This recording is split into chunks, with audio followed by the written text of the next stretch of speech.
ಪ್ರಬಲವಾದಂತಹ ಸಮುದಾಯಗಳು ಹೋರಾಟ ಮಾಡೋದು ಸುಲಭ, ಆದರೆ ಧ್ವನಿ ಇಲ್ಲದವರಿಗೆ ಧ್ವನಿ ಕೊಡಲು ಜಾತಿ ಗಣತಿ ನೆರವಾಗುತ್ತಾ ಎನ್ನುವಂತಹ ಪ್ರಶ್ನೆ ಕೂಡ ಇಲ್ಲಿ ಕೇಳಲಾಗಿದೆ.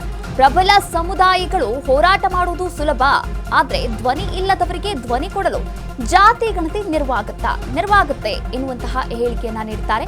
ಇನ್ನು ಜಾತಿ ಗಣತಿಯ ವರದಿಯನ್ನ ಸರ್ಕಾರ ಸ್ವೀಕಾರ ಮಾಡಿದ್ರೆ ಸಂತೋಷ. ಹಿಂದುಳಿದ ವರ್ಗದ ಮಾಜಿ ಅಧ್ಯಕ್ಷ ಜಯಪ್ರಕಾಶ್ ಹೆಗಡೆ ಈ ಕುರಿತಂತೆ ಹೇಳಿಕೆಯನ್ನ ಕೂಡ ನೀಡಿದ್ದಾರೆ.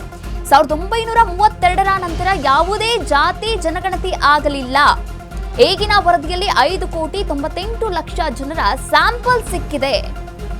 ಇನ್ನು ಜಾತಿ ಗಣತಿಯಲ್ಲಿನ ಸಂಖ್ಯೆ ಸ್ವಲ್ಪ ಏರುಪೇರು ಆಗಬಹುದು ಅಷ್ಟೇ, ಆದ್ರೆ ಮನವಿ ಕೊಟ್ಟು ಸರಿಪಡಿಸಿಕೊಳ್ಳಲು ಅವಕಾಶ ಕೂಡ ಇದೆ. ಇನ್ನು ಕಾಂತರಾಜು ಅಧ್ಯಕ್ಷರಾಗಿದ್ದಾಗ ಈ ದತ್ತಾಂಶಗಳ ಸಂಗ್ರಹವನ್ನ ಮಾಡಲಾಗುತ್ತೆ. ಆನಂತರ ಜಯಪ್ರಕಾಶ್ ಹೆಗಡೆ ಅವರು ಸಂಪೂರ್ಣವಾದಂತಹ ಮಾಹಿತಿಯನ್ನ ಕೂಡ ಸಿಎಂ ಸಿದ್ದರಾಮಯ್ಯ ಅವರಿಗೆ ಈ ಒಂದು ವರದಿಯ ಮೂಲಕ ನೀಡಿರಬಹುದು. ಇನ್ನು ಜನ ಏನು ಹೇಳಿದ್ದಾರೆ ಅದನ್ನು ನೋಡಬೇಕಾಗತ್ತೆ. ಪ್ರಬಲ ಸಮುದಾಯಗಳು ಹೋರಾಟ ಮಾಡೋದು ಸುಲಭ ಎನ್ನುವಂತಹ ಮಾತುಗಳನ್ನ ಜಯಪ್ರಕಾಶ್ ಹೆಗಡೆ ಅವರು ಹೇಳಿರಬಹುದು. ವಿಶೇಷ ಸಚಿವ ಸಂಪುಟ ಸಭೆಯಲ್ಲಿ ಸಾಮಾಜಿಕ ಮತ್ತು ಶೈಕ್ಷಣಿಕ ದತ್ತಾಂಶಗಳ ಅಧ್ಯಯನ ವರದಿಯ ವಿಚಾರಕ್ಕೆ ಇವತ್ತು ಚರ್ಚೆಗೆ ಬರ್ತಾ ಇದೆ. ಈ ವಿಚಾರಕ್ಕೆ ಮಾತನಾಡಲಿಕ್ಕೆ ನಮ್ಮ ಜೊತೆಗೆ ಕರ್ನಾಟಕ ರಾಜ್ಯ ಹಿಂದುಳಿದ ಆಯೋಗದ ಮಾಜಿ ಅಧ್ಯಕ್ಷರಾದಂಥ ಜಯಪ್ರಕಾಶ್ ಹೆಗಡೆ ಅವರಿದ್ದಾರೆ. ಅವ್ರ ಜೊತೆ ಮಾತಾಡ್ತಾ ಹೋಗ್ತೀನಿ. ಸರ್, ಸಚಿವ ಸಂಪುಟ ಸಭೆಯಲ್ಲಿ ಇವತ್ತು ಚರ್ಚೆಗೆ ಬರ್ತಾ ಇದೆ. ಸೊ ಇದ್ರ ಬಗ್ಗೆ ನಿಮ್ಮ ಮೊದಲ ರಿಯಾಕ್ಷನ್ ಏನು ಸರ್?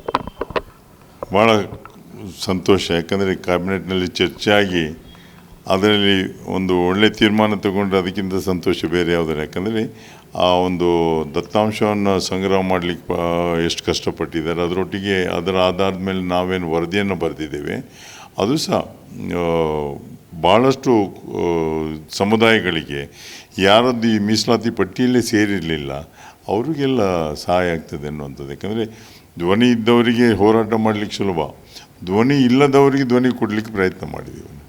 ಸರ್, ಈಗ ಕಳೆದ ವಾರ ನಡೆದಂಥ ಸಚಿವ ಸಂಪುಟ ಸಭೆಯಲ್ಲಿ ವರದಿಯನ್ನು ಒಂದು ಓಪನ್ ಮಾಡ್ತಾರೆ. ಅದಾದ ನಂತರದ ದತ್ತಾಂಶಗಳು ಹೊರಗಡೆ ಬರ್ತಾ ಇದ್ದಾವೆ. ಹೊರಗಡೆ ಬಂದ ನಂತರದಲ್ಲಿ ಒಕ್ಕಲಿಗ ಸಮುದಾಯ ಮತ್ತು ಲಿಂಗಾಯತ ಸಮುದಾಯ ಇದಕ್ಕೆ ವಿರೋಧ ವ್ಯಕ್ತಪಡಿಸ್ತಾ ಇದ್ದಾರೆ. ಅದೇ ರೀತಿಯಾಗಿ ಇದರ ಪರವಾಗಿ ಅಹಿಂದ ಸಮುದಾಯದವರು ನಿಲ್ತಾ ಇದ್ದಾರೆ. ಸೊ ಇದ್ರ ಬಗ್ಗೆ ಏನು ಹೇಳ್ತೀರಿ ಸರ್? ದತ್ತಾಂಶ ಯಾಕಂದರೆ ಇನ್ನು 1932 ನಂತರ ಯಾವುದೂ ಕಾಸ್ಟ್ ಸೆನ್ಸಸ್ ಆಗಲಿಲ್ಲ. ಅದಾದ ಮೇಲೆ ಎಲ್ಲ ಸಮೀಕ್ಷೆಗೆ ಈ ವರದಿಗಳು ಕೊಟ್ಟಂಥದ್ದು ಕೇವಲ ಸ್ಯಾಂಪಲ್ ಸರ್ವೆ ಮೇಲೆ. ಇದು ಅಟ್ಲೀಸ್ಟು 5,98,00,000 ಜನರದ್ದು ಸಂಖ್ಯೆ ಸಿಕ್ಕಿದೆ. ಈಗ 2011ರ ಒಂದು ಸೆನ್ಸಸ್ನಲ್ಲಿ ಸೆಂಟ್ರಲ್ ಗೌರ್ಮೆಂಟ್ ಮಾಡಿದ್ರಲ್ಲಿ ಟೋಟಲ್ ಪಾಪ್ಯುಲೇಷನ್ ಇದ್ದಿದ್ದೇ 6,12,00,000 ಸಿಕ್ತು. ಒಂದು ವೇಳೆ ಆ ವ್ಯತ್ಯಾಸ ಇದ್ದರೂ ಸಹ 6,30,00,000 ಆಗ್ಬೋದು. ಅಷ್ಟು ವ್ಯತ್ಯಾಸ ಇರ್ಬೋದು, ಇಲ್ಲ ಅಂತ ನಾನು ಹೇಳೋದಿಲ್ಲ. ಆದರೆ ಇದು ಶಾಶ್ವತ ಆಯೋಗ ಆಗಿರೋದ್ರಿಂದ ನಾನಲ್ಲಿ ಇನ್ನೊಬ್ಬರು ಬಂದಿದ್ದಾರೆ ಈಗ ಅಧ್ಯಕ್ಷರು, ಅಲ್ಲಿ ಅದನ್ನು ಮನವಿಯನ್ನು ಕೊಟ್ಟು ಸರಿಪಡಿಸ್ಕೊಳ್ಳಿಕ್ಕೆ ಅವಕಾಶ ಇದೆ. ಅದರಿಂದ ತೊಂದರೆ ಏನಾಗೋದಿಲ್ಲ, ಸಹಾಯ ಆಗ್ತದೆ ಇದರಿಂದ. ಸರ್, ಈ ವರದಿಯಲ್ಲಿರುವಂತಹ ದತ್ತಾಂಶಗಳು ಕಾಂತರಾಜು ಅವರ ಒಂದು ಸಂಗ್ರಹ ಮಾಡಿರುವಂಥ ಸಮೀಕ್ಷೆ ಮಾಡಿರುವಂಥ ದತ್ತಾಂಶಗಳು ಅಥವಾ ಜಯಪ್ರಕಾಶ್ ಹೆಗಡೆ ಅವರು ಮಾಡಿರುವಂಥ ದತ್ತಾಂಶಗಳು? ದತ್ತಾಂಶವನ್ನು ಸಂಗ್ರಹ ಮಾಡಿರುವಂಥದ್ದು ಕಾಂತರಾಜ್ ಅವರ ಅಧ್ಯಕ್ಷರಾಗಿದ್ದಾಗ ಅವರ ನೇತೃತ್ವದಲ್ಲಿ ಈಗ ಪ್ರತಿ ಜಿಲ್ಲಾಧಿಕಾರಿಗಳು ಅವರ ಅಧಿಕಾರಿಗಳು ಮತ್ತು ಶಿಕ್ಷಕರನ್ನು ಕರೆದು ತರಬೇತಿಯನ್ನು ಕೊಟ್ಟು, ಯಾಕಂದರೆ ಫಾರ್ಮೇಟ್ ಮಾಡಿದ್ದಾರೆ ಅದಕ್ಕೆ, ಆ ಫಾರ್ಮೇಟನ್ನು ಕೊಟ್ಟು ತರಬೇತಿಯನ್ನು ಮಾಡಿ ಮನೆ ಮನೆಗೆ ಹೋಗಿ ಸಂಗ್ರಹ ಮಾಡಿರೋದಂಥದ್ದು. ಮತ್ತು ಮನೆಯಲ್ಲಿ ಏನು ಹೇಳಿದ್ದಾರೆ ಅದನ್ನು ಬರ್ಕೊಂಡು ಬಂದಿದ್ದಾರೆ ಬಿಟ್ಟರೆ ಅವರಿಗೆ ವೈಯಕ್ತಿಕ ಹಿತಾಸಕ್ತಿ ಏನಿರಲಿಲ್ಲ ಅದನ್ನು ಬದಲಾವಣೆ ಮಾಡಲಿಕ್ಕೆ. ಅದರ ಪ್ರಕಾರ 5,98,00,000 ಸಿಕ್ಕಿದೆ. ಅದರ ಆಧಾರದ ಮೇಲೆ ನಮಗೆ ಒಂದು ಅವಕಾಶ ಕೊಟ್ಟರು. ನಾವು ಆ ದತ್ತಾಂಶದ ಆಧಾರದ ಮೇಲೆ ನಾವು ವರದಿಯನ್ನು ಕೊಟ್ಟಿದ್ದೀವಿ, ಸಲಹೆಗಳನ್ನು ಸರ್ಕಾರಕ್ಕೆ ಕೊಟ್ಟಿದ್ದೇವೆ. ಸರ್, ಕೊನೆಯ ಪ್ರಶ್ನೆ. ಪರ ವಿರೋಧದ ಚರ್ಚೆಯ ನಡುವೆ ಸಚಿವ ಸಂಪುಟ ಸಭೆಯಿಂದ ತಮ್ಮ ನಿರೀಕ್ಷೆ ಏನು ಸರ್?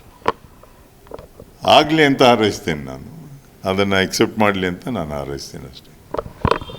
ಇದಿಷ್ಟು ಜಯಪ್ರಕಾಶ್ ಹೆಗಡೆಯವರ ಮಾತಾಗಿದೆ. ಕ್ಯಾಮ್ರಾ ಪರ್ಸನ್ ಕಿರಣ್ ಜೊತೆ ಹನುಮಂತ ದುರ್ಗದ್, ಅಶ್ವವೇಗ ನ್ಯೂಸ್, ಬೆಂಗಳೂರು.